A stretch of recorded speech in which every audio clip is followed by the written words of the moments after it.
آج دنیا Harvard, Oxford اور کیمبرج کو علم کا مرکز سمجھتی ہے۔ لوگ ڈگری لینے کے لیے اپنے ملکوں سے باہر جاتے ہیں اور یونیورسٹیز کو سکسیس کی پہچان مانا جاتا ہے، لیکن بہت کم لوگ یہ جانتے ہیں کہ دنیا کی پہلی یونیورسٹی ایک مسلم عورت نے بنائی تھی۔ اس کا نام تھا فاطمہ الفہری۔ السلام علیکم، میرا نام فاطمہ الفہری ہے اور یہ میری کہانی ہے۔ 9 سینچری کا موروکو۔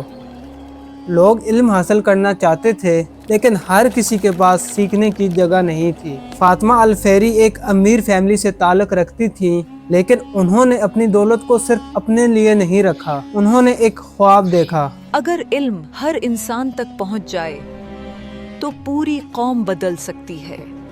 اور پھر انہوں نے اپنی زندگی کی جمع پونجی سے ایک ایسی جگہ بنانی شروع کی جو بعد میں دنیا کی پہلی یونیورسٹی بنی۔ اس کا نام تھا القرویین۔